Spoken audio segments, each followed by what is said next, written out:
morar no campo ou evangelizar as cidades? A gente sempre ouve essa pergunta. Se todo mundo for para o campo, quem é que vai evangelizar as cidades? Vocês já ouviram? Já ouviram essa questão? Então vamos ver o que Deus responde. Primeiro eu queria citar um verso desejado a todas as nações que diz: não é possível explicar a ciência da salvação, pode-se no entanto conhecê-la pela experiência. Quem nunca comeu cupuaçu aqui? Quem nunca comeu cupuaçu? Nunca comeu cupuaçu? Jonathan, você que já comeu cupuaçu, explica para elas como é que é o gosto de cupuaçu.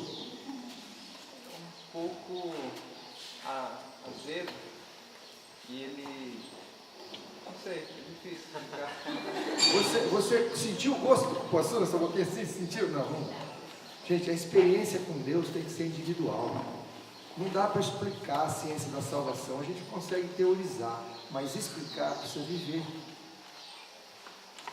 Mesma coisa com a vida no campo, porque ela faz parte da vida espiritual. Eu posso explicar aqui para vocês horas, mas se vocês não desfrutarem da vida, não é passear num sítio no final de semana, não é tirar férias no hotel fazenda, não é isso. É viver a vida que Deus pediu para nós vivermos. Essa só dá para explicar vivendo, só dá para saber vivendo. Não tem como você passar para o outro. Então eu posso me esforçar muito aqui, mas eu não vou conseguir passar para vocês o que é a experiência com Deus vivendo no campo. Todos que creem que o Senhor tem falado por intermédio da irmã White, Ele tem dado uma mensagem, estarão livres dos muitos enganos que surgirão nesses últimos dias. Tenho certeza aqui que ninguém quer ser enganado. Aliás, ser enganado é muito ruim, né? Uma vez eu comprei um objeto, um aparelho, a pessoa mostrou, etc., testou, aí ele foi lá dentro para pôr na caixa e me entregou. Aí eu fui embora. Quando eu cheguei em casa tinha pedra dentro, não tinha nada no aparelho. Então é desagradável, você fica frustrado, você é enganado. Isso ainda é uma coisa simples, e quando você é enganado por um amigo, mentira, ou no casamento, é muito triste ser enganado. E o Senhor não quer que seu povo seja enganado. Então Ele mandou uma profetisa para os últimos tempos, para a gente não ser enganado. Você tem computador? Você tem computador? Tem? Eu uso o da família. Tem antivírus? É atualizado? O antivírus atualizado. O nosso computador, a gente atualiza sempre o antivírus, né, John? Por que a gente tem que atualizar o antivírus? Novos malwares aparecem. Novos vírus aparecem, então nós temos que atualizar o antivírus. Deus, na sua misericórdia, Ele atualizou o antivírus para a gente não cair na cilada do engano.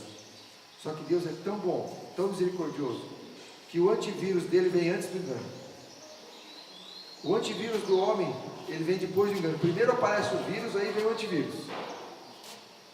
Deus mandou o antivírus antes, mandou há mais de 150 anos para nós, o antivírus para essa geração. E nós estamos desprezando o antivírus, nós estamos ficando com as mensagens dos profetas do passado. São boas, são eternas, são para todo o tempo.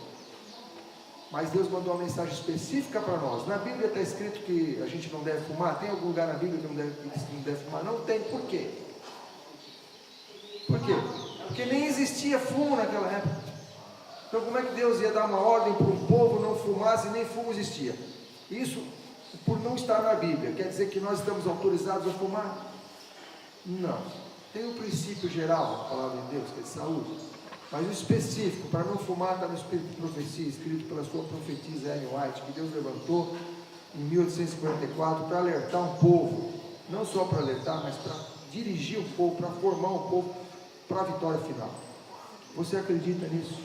Você acredita que nós temos uma profetisa que Deus instituiu, cuja inspiração é igual de todos os demais profetas? Não é uma inspiração de segunda. Você acredita nisso? Se você acreditar nisso, você vai fazer parte de um povo que vai esperar Jesus. De uma forma... se acreditar nisso, foi fiel, né? Porque o diabo também acredita. Tem que crer e ser fiel. Tem que submeter às orientações. Não basta crer, né, irmãos? A gente sabe que esse crer envolve a submissão. Onde devemos morar? Então, se nós agora chegamos à conclusão, né? Estamos aqui de acordo que Deus falou através de uma profetisa para o nosso tempo, e que a sua palavra é luz vinda do trono de Deus, que é para a nossa felicidade, que é para nos orientar a fim de desenvolvermos um caráter à semelhança de Cristo, para a gente poder morar no céu. Sabe por que a gente tem que ter um caráter à semelhança de Cristo? Senão não dá para morar no céu. Não dá. Não é uma exigência sem cabimento. É que a gente seria infeliz lá. Imagina um egoísta no céu, ia complicar tudo. Ele ia querer pegar sua porta de ouro, ia querer pegar seu abajur de pérola, ele ia querer ficar comparando, ia dar uma confusão, ia fazer fofoca. Imagina, criança lá, não ia dar certo, a gente não ia ser feliz. Imagina ser infeliz. Sabe que Adão, quando ele recebeu aquela promessa, na verdade era uma bênção, mas quando ele recebeu o castigo que ele ia morrer, ele ficou muito triste. Mas passados alguns séculos, ele viveu 930 anos, passado algum tempo de vida, ele entendeu que a morte era uma bênção, porque ele sofria muito. Imagina viver sofrendo indefinidamente, é muito triste. Adão considerou a morte uma bênção. Irmãos, viver eternamente e infeliz, mas deve ser a maior tragédia do mundo. Por isso que até a destruição dos ímpios é chamada de ato de misericórdia de Deus.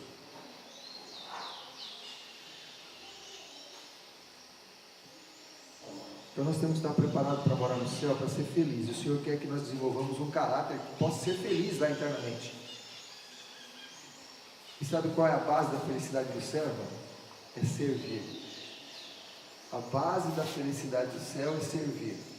Um está preocupado com a felicidade do outro, e aí a felicidade pode ser plena. Quando a gente pensa na nossa felicidade, não funciona. Pensa na felicidade do outro, funciona. Bom, vamos voltar ao tema, que é onde devemos morar. Se nós acreditamos que o Senhor falou pela sua serva, então nós vamos acreditar no que ela escreveu, como sendo palavra de Deus, luz vinda do seu trono. Minha mensagem está escrito na Vida no Campo, página 44, é um livrinho assim, dá para ler em pouco como 2 horas. Minha mensagem é: tirai vossas famílias das cidades. Está clara essa mensagem? Alguém tem dúvida sobre essa frase? É mais ou menos?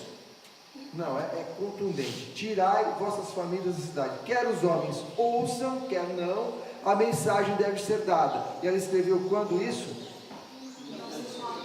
1902. Será que nós estamos atrasados? O que você acha? Estamos atrasados? Tirai. Em que tempo verbal está essa frase? Imperativo.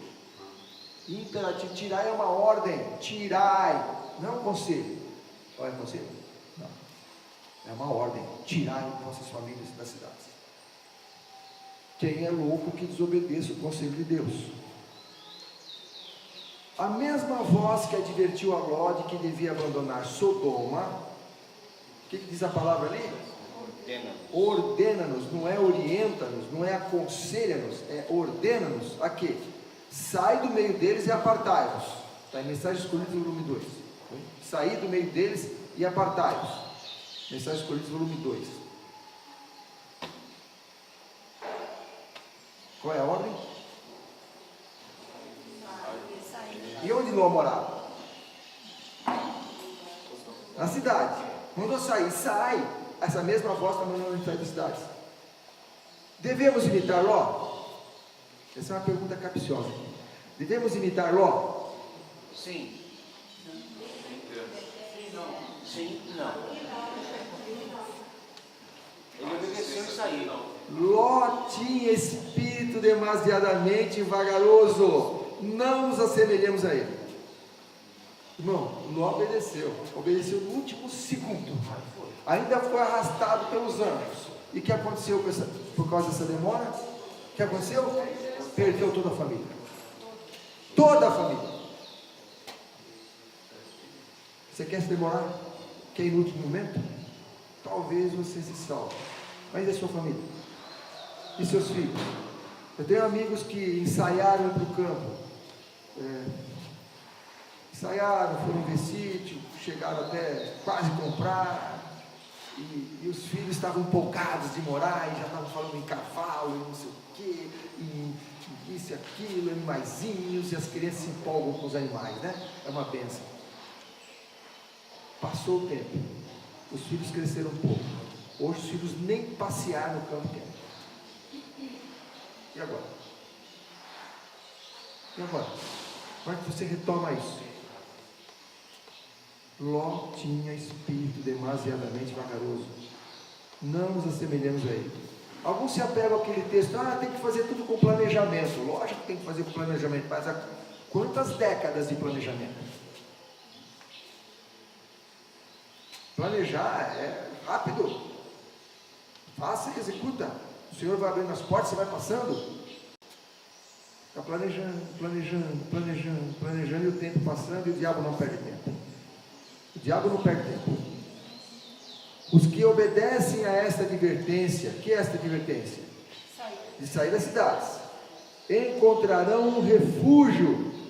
Vocês querem um refúgio?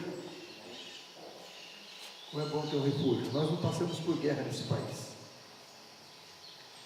mas aqueles que viveram em lugar que tem guerra sabem o valor do refúgio. Aqueles que moram em lugares onde há terremoto, sabem o valor do refúgio. Só que nós temos um problema muito maior do que guerra e terremoto. Nós temos um problema que pode nos tirar da eternidade, que é o pecado. Os que obedecem a esta advertência encontrarão refúgio. Você quer esse refúgio? Esteja cada homem bem desperto por si mesmo e procure salvar sua família. Não é um programa da associação, não é um programa coletivo. Esteja o quê? Cada homem bem desperto por si mesmo. É uma obra individual, é uma obra que cabe a cada pai de família, é uma obra que cabe a cada sacerdote do lar, tomar a decisão e procurar obedecer à vontade de Deus, levar a sua família consigo. Esteja bem desperto e procure salvar sua família. Você é responsável pela sua família. Quer seguir a maioria? Olha para a época de Noé. Onde ficou a maioria? Irmãos, acenda o pisca-alerta se você está vivendo com a maioria. Pisca-alerta. A maioria sempre esteve errada através de todos os séculos da história. Sempre, a não ser nos pequenos começos. Adão, depois Noé, os pequenos começos, sempre errados. Depois daquele sermão maravilhoso de Jesus, no capítulo 6 de João, onde ele fala para comer a sua carne e beber o seu sangue, ou seja, ele estava propondo mudança de caráter. Tinha uma multidão assistindo, porque no dia anterior ele tinha multiplicado pão e peixe, curado, etc. No dia seguinte, eu imagino que uma multidão maior estava com ele. Depois do sermão, quantos ficaram? Quantos? Nenhum, só os 12. Da multidão, ninguém. Você quer estar com a maioria?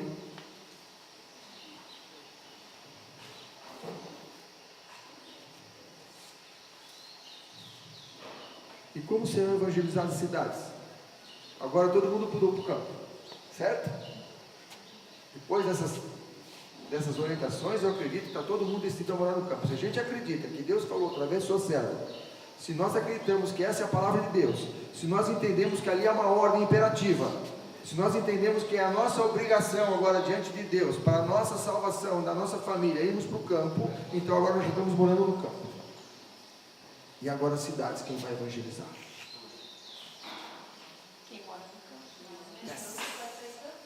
As cidades devem ser trabalhadas de postos avançados. O mensageiro de Deus disse, abre aspas, é o anjo que está falando, abre aspas, não serão advertidas as cidades? Sim, não por morar nelas o povo de Deus, mas visitando-as, a fim de adverti-las do que está para sobrevir à terra. Que data que é? 1902. As cidades devem ser evangelizadas? Sim, mas não por morar nelas o povo de Deus. A gente obedece a Deus, mora fora, e vai evangelizar a cidade, e volta para casa. Como é que Enoque fazia? Naquela época, que não tinha internet, não tinha outdoor, não tinha nada desses negócios. Ele ia para a cidade, fazia evangelismo, e voltava para a montanha.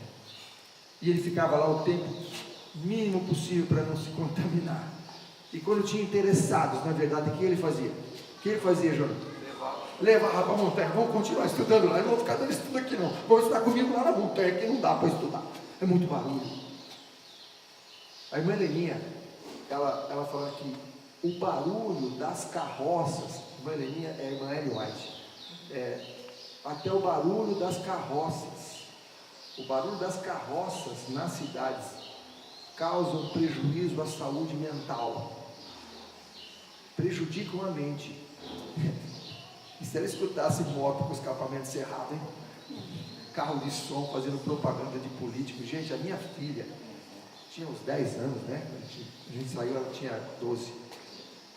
Teve campanha de eleição, né? Eleição para vereadores. Ela decorou todos os jingles dos vereadores de Hortolândia. Todos. Gente, e não é que ela estava se propondo a decorar, não, que passava na rua, a criança, a cabeça era uma esponja, e pior que ela cantava em casa. Eu não aguentava aquilo.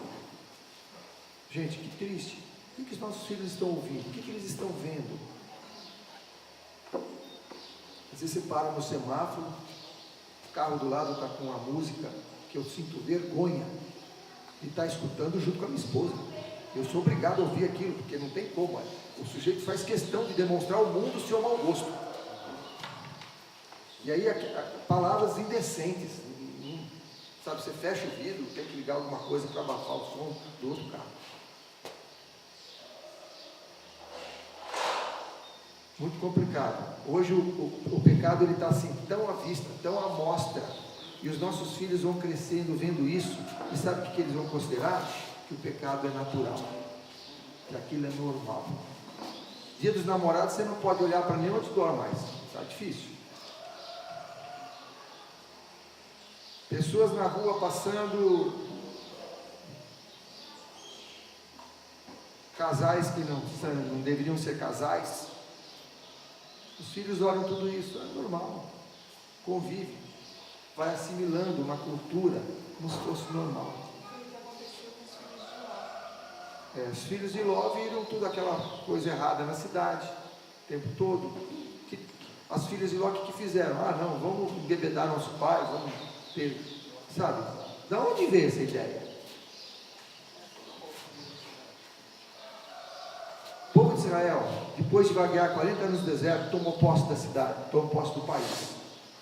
Entraram no país. E Deus deu que ordem para eles, depois eles entraram no país? Agora vocês vão exterminar as nações ao redor. Eles já tinham passado o tempo de graça deles, era o juízo para eles. Vão exterminar as nações ao redor. O que eles fizeram? Gente, 40 anos morando em barraca, ninguém aguenta, né? Aí não dá, é muita coisa. Agora eu quero usufruir da minha chacrinha aqui do meu sítio. Vou ficar aqui sossegado. Não vou sair para guerrear coisa nenhuma. E eles não obedeceram a ordem de Deus de destruir as nações em volta. O que aconteceu? Depois que aquela geração morreu, aquela geração que viu as obras de Deus, viu os milagres de Deus, aquela geração depois que Josué, aqueles que conheceram Josué, morreu, eles se aliaram às nações vizinhas, aquelas que os pais deviam ter destruído, os filhos se aliaram, se casaram com aquelas moças e se perderam. Foi a desgraça de Israel. Você pode ser que fique firme na cidade, a sua fé não seja abalada, mas e seu filho? Ele vai se misturar com as pessoas com as quais ele não deveria se misturar. Aquelas que não temem a Deus, aquelas que não buscam a verdade, aquelas que não estão dispostas a fazer da sua vida um sacrifício vivo ao Senhor. Devemos sim evangelizar as cidades.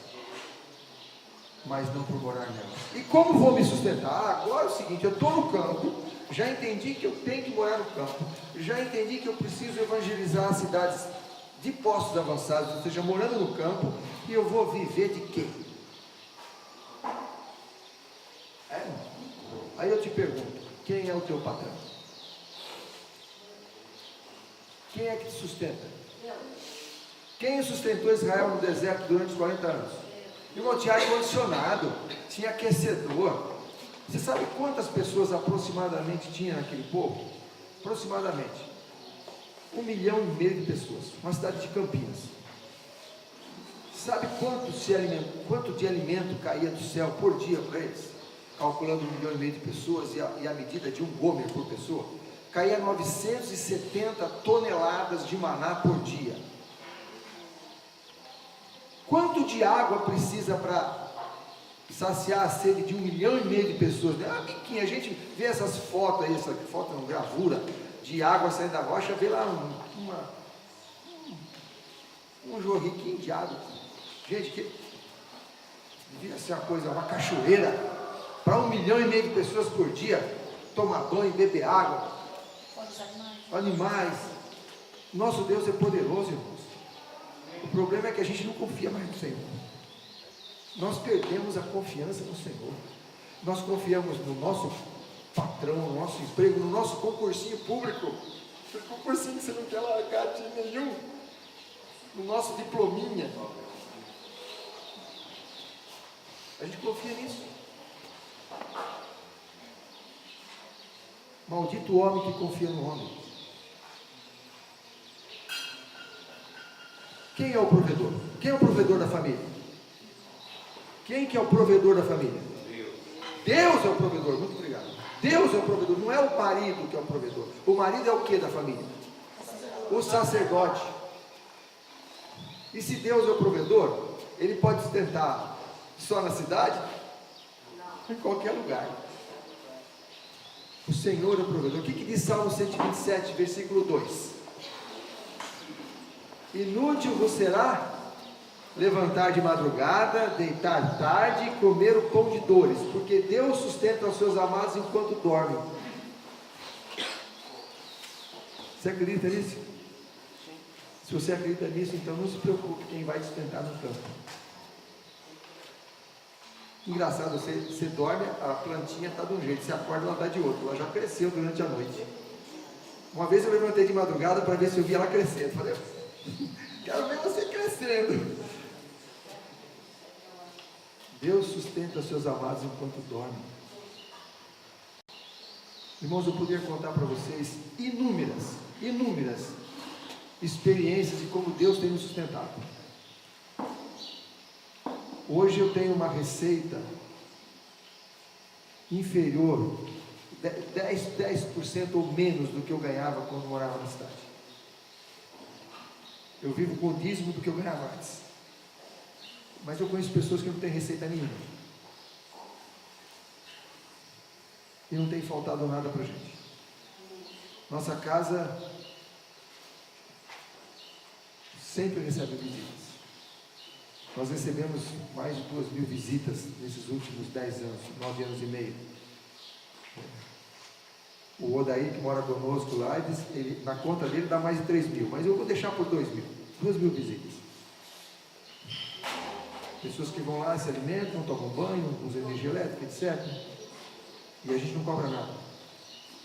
Nunca deixamos de receber uma visita porque não tinha alimento para servir. Nunca deixamos de atender um convite para pregar em algum lugar porque não tinha gasolina para pôr no carro. Já chegamos à situação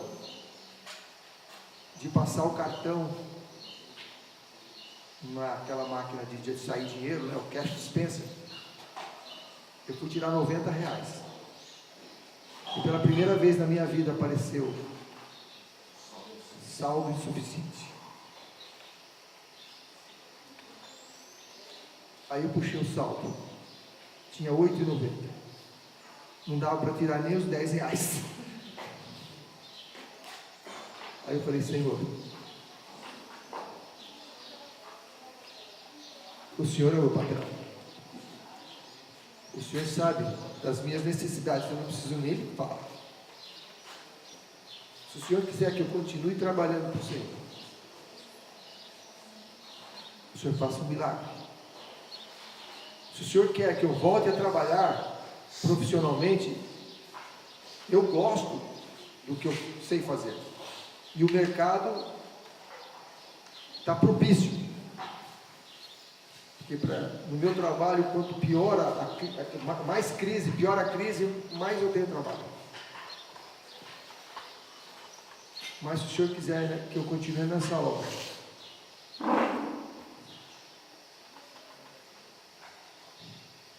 o Senhor precisa suprir as nossas necessidades. Irmãos, nosso Deus é maravilhoso. E Ele sabe o que cada um precisa passar para desenvolver o seu caráter. Eu era financista. Eu precisava sempre ter um saldo alto na conta para me sentir confortável.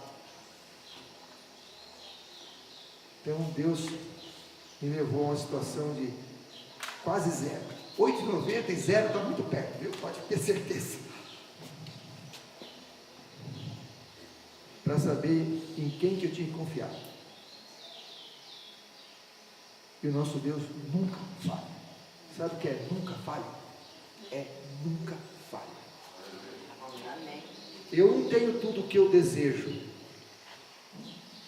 mas tenho tudo o que eu preciso. E cada vez nós vamos precisar de menos. E cada vez nós vamos desejar menos. Hoje, a nossa alegria, nossa maior alegria é levar pessoas para a luz. Tirar pessoas das trevas e levar para a luz. Não é viajar para a Europa, não é esquiar em Bariloche, não é fazer cruzeiro pelo Mediterrâneo,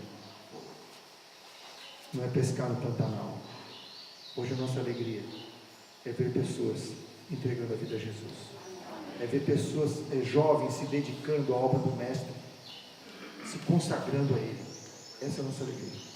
É ver pessoas tomando a decisão de sair da cidade e ir para o campo para criar seus filhos para o Senhor. Cada vez que a gente ouve que uma pessoa, uma família se mudou para o campo, a gente vibra. Eu quero agradecer a Deus porque nós perdemos a conta já, mas mais de 50 famílias já nos comunicaram que se mudaram para o campo. E através delas outras tantas. Você pode ser uma família que vai para o campo e vai fazer esse trabalho para ajudar outras. Então não se preocupe com o sustento. Deus não falou para a gente ficar à toa. O quarto mandamento, acredito que todos obedeçam o quarto mandamento. O quarto mandamento diz 6 dias trabalharás. Às vezes a gente só lembra de guardar o sábado, mas diz 6 dias trabalharás, inclusive o domingo, viu? Domingo é de trabalho. Aliás, se você perguntar em igrejas de cidade, para crianças que ainda não têm malícia assim, né? 7 anos, 8 anos, perguntar qual é o dia que você mais gosta? Sabe o que eles respondem? Domingo. Sabe por quê? Domingo é dia do clube, é dia de pinar pipa, é dia de sair com o papai, é dia para a piscina, é o dia de brincar, etc. Do sábado é dia do não pode. Não pode isso, não pode aquilo. O pai e a mãe estão envolvidos nas coisas da igreja, da comissão, ensaio de coral, não sei o que, as crianças estão ali, não pode nada. Quem é que gosta do deleitoso dia do Senhor? Pai, que horas que vai acabar o deleitoso dia do Senhor?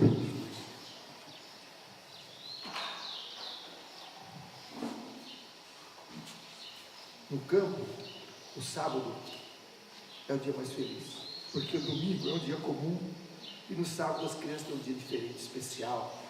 Elas recebem visitas, elas vão passear pela natureza, elas vão ter um dia diferente. Pergunta para a criança de sítio qual é o dia que ela mais gosta. Se você está na cidade, está preparando o seu filho para receber o dia da nova era,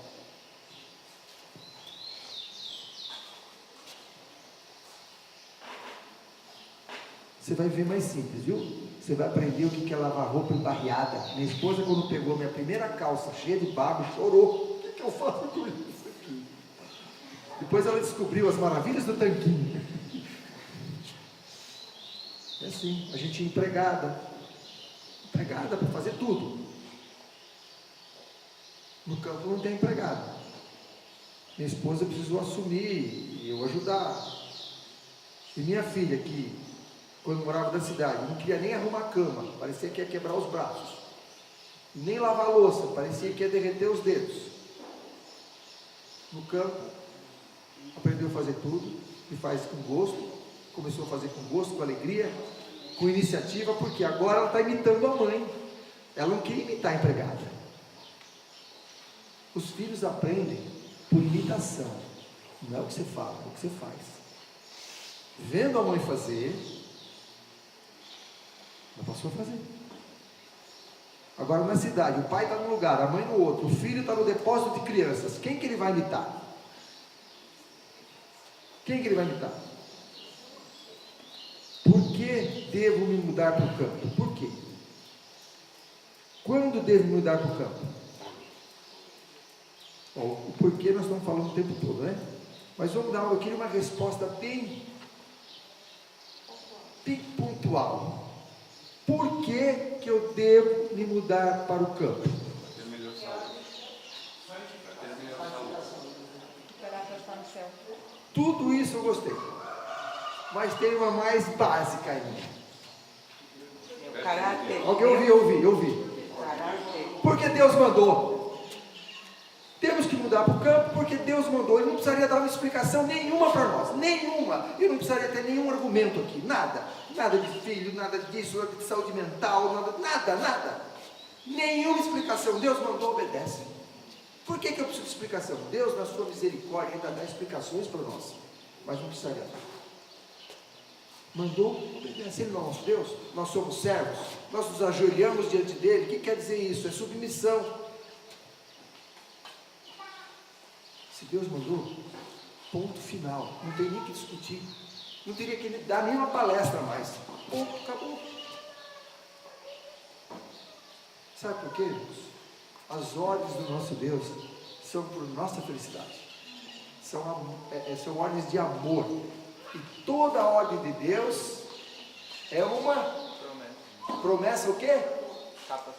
Habilitadora. Muito obrigado. Toda a ordem de Deus é uma promessa habilitadora. Então, como é que eu vou fazer? Não se preocupe. Se a ordem de Deus é uma promessa habilitadora, essa ordem já está incluída nela, uma bênção para você poder realizar. Quando devo mudar para o campo? Quando? A ordem saiu em 1888. Como o cerco de Jerusalém pelos exércitos romanos era um sinal de fuga para os cristãos judeus, assim o arrogar-se nossa nação, o poder para decretar obrigatório o dia de repouso papal, será uma advertência para nós. Muitas pessoas leem esse texto e esquecem dessa palavra. Eles acham que o sinal de fuga é o decreto dominical. O decreto dominical não é o sinal de fuga. O decreto dominical é o sinal que você não precisa mais sair, você já vai estar sem condições. Qual é o sinal? É o arrogar-se. O que quer dizer arrogar-se? Vem de arrogância. Eu posso fazer. Não é fazer. Cerco de Jerusalém. Teve quantos cercos de Jerusalém? Quantos? 2. Qual que era o sinal? O primeiro ou o segundo? O primeiro cerco era o sinal. O segundo é o fatal, ninguém saiu mais. O primeiro sinal foi dado para nós em 1888, quando o senador Blair, do estado de New Hampshire, propôs uma lei nos Estados Unidos, projeto de lei, para todos os Estados Unidos observar o dia de repouso. Eram 40 estados, 37 já tinham leis estaduais. O filho da Illinois estava preso porque abriu a publicadora no domingo, não era brincadeira não, lá a lei funciona. E o senador propõe uma lei agora nacional, e aí o pastor Jones, movido por Deus, vai lá e fala no Senado americano, e essa lei não é votada, não passa, o cerco é desfeito, é o decreto abortado. Nós temos um livro que chama Lei Dominical Nacional, em português, diz tudo isso aí. Cerco de Jerusalém, está explicando, olha o cerco, olha a data, 1885, as orientações para a vida no campo, de animais, das ordens, são de 1888 para frente. Por quê? Porque o sinal foi dado em 1888, dezembro de 1888, 21 de maio, o senador Blair faz isso. Olha o projeto de lei, S2983. Se você tem dúvida, procura na internet, o Google vai explicar para você. 2983, para fazer o dia de repouso, descanso. Esse foi o cerco, irmãos. Aí, em 13 de dezembro, o pastor Jones vai lá e ele diz que, falando sobre esse episódio, ele contando, ele falou: escrevia como letras escritas na parede. Se você ler esse livro, a Lei Dominical Nacional, você vai se emocionar de ver as perguntas dos senadores, não só do Blair, mas dos demais senadores. Fala: não tem saída, agora não tem saída. Aí a resposta do pastor Jones é impressionante, só por Deus, e fazer com que uma situação que estava praticamente ganha, assim como o centro de Jerusalém estava, eles estavam já a ponto de se entregar, os judeus estavam a ponto de se entregar, foi revertida no Senado, pela mão de Deus. O cerco foi desfeito também em Jerusalém. Inexplicavelmente os exércitos romanos se retiraram. Deus não falha, irmãos. Ele deu um sinal para nós. Esse sinal precisa ser observado. É chegado o tempo em que, conforme Deus abre caminho, devem as famílias mudar-se para fora das cidades. Os filhos devem ser levados para o campo. Devem os pais procurar um lugar apropriado quanto seus recursos permitam. Embora a casa possa ser pequena, haja contudo terra suficiente para que possa ser cultivada. Hoje nós temos a facilidade de alugar sítio, de ir para sítio emprestado, de ir como caseiro. Hoje tem diversas formas de ir para o sítio, você não precisa comprar. Lá onde nós estamos tem um monte de famílias, acho que só tem 3 que são proprietários. Os outros todos moram em sítio alugado ou emprestado. A pessoa não quer mais morar no sítio porque ficou idoso, os filhos estão na cidade, não é mais como antigamente, que os filhos sucediam os pais no campo, e aí eles não querem se desfazer, ou não conseguem vender, pagar a caseira é caro, da ação trabalhista, etc. Então, se você morar de graça ali, cuidar do sítio dele, ele vai ficar muito feliz. Ou então ele te cobra uma rancharia, porque ele tem alguém cuidando do sítio, ele economiza o valor do caseiro, ainda ganha alguma coisa e alguém paga a conta de luz. Está propício para nós irmos para o campo, propício. Não fica colocando obstáculo. Eu não tenho dinheiro, não posso ir, não tem como comprar, não precisa comprar. Deus nunca dá uma ordem impossível de ser cumprida. Ou dá? Conforme Deus abre caminho, quem abre o caminho é Deus. Mas você precisa ter que ir, né? Testa. Deus abre caminho. Ele não abriu o Mar Vermelho? O que é mais fácil? Arranjar um sítio ou abrir o Mar Vermelho? Não é problema para Deus abrir caminho para você ir para o campo. Colaborando a vontade de Deus, a vontade do homem com a de Deus, ela se torna o quê? Onipotente. Você já pensou em ter uma vontade onipotente? É só colaborar com a vontade de Deus. A sua não é nada, mas a de Deus é onipotente. A nada nossa, com a vontade de Deus fica onipotente. O poder da vontade deu Deus ao homem, a este compete exercê-lo. Deus deu para nós o poder de escolha. Não, ninguém vai decidir por nós. Caminho a Cristo, página 47, afirma isso com muita clareza. O Senhor deu poder de escolha para nós. Ele não vai decidir por você, irmão. Ele não vai decidir por você. Mas a hora que você decidir, fala: Senhor, eu quero fazer a tua vontade, eu quero te servir.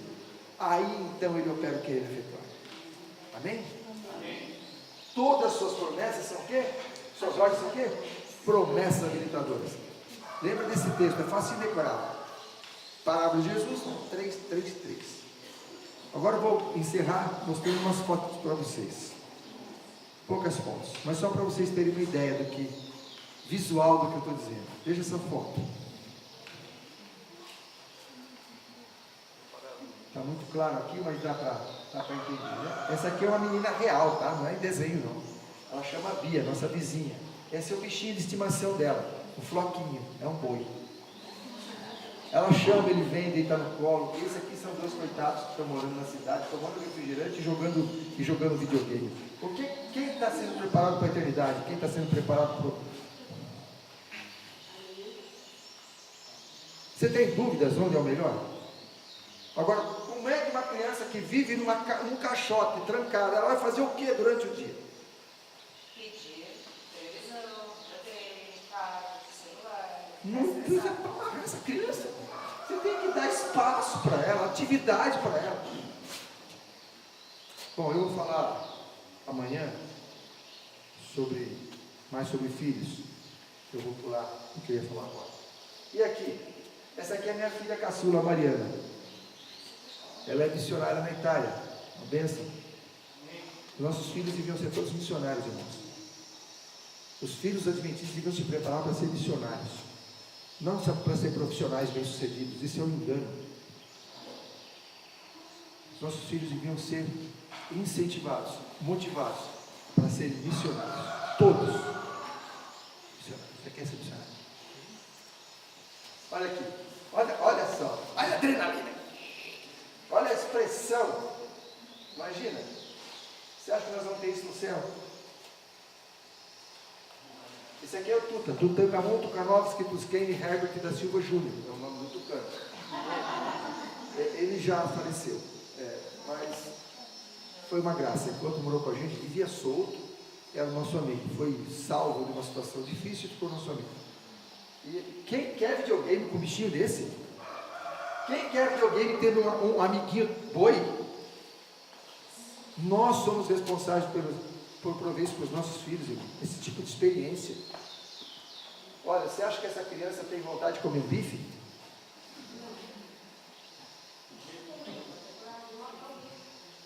Aí tudo está envolvido, tudo é um pacote. A gente quer ensinar nosso filho reforma de saúde, mas deixa ele nessa situação. Onde você quer morar? Onde você gostaria de morar? Onde você acha que pode ter mais saúde mental? Onde você acha que pode ter mais comunhão com Deus? Eu fui pregar numa cidade, Jardim Fernando. Gente, eu não conseguia fazer oração. Tinha um furdúncio, um paticum, um negócio de funk. E o irmão falou que nem era do lado, parecia que estava do lado do quarto, era assim. Mas aquilo, olha, pus protetor auditivo, pus travesseiro no ouvido, mas não. Difícil. E não para, o negócio não para. Vai até quase de manhã. Como é que mora ali? Irmãos, Deus tem uma bênção para nós. Nós estamos, sabe, vasculhando o lixo, catando comida de lixo, quando o Senhor tem um banquete para a gente. Último slide. Hoje, se ouvirdes a sua voz, não endureçais o vosso coração. Que o Senhor nos ajude a tomar a decisão. O primeiro passo para o campo, para ir para o campo, é a decisão. E ela é tomada de joelhos. Entrega teu caminho ao Senhor, confia nele, mas ele fala. Amém? Amém.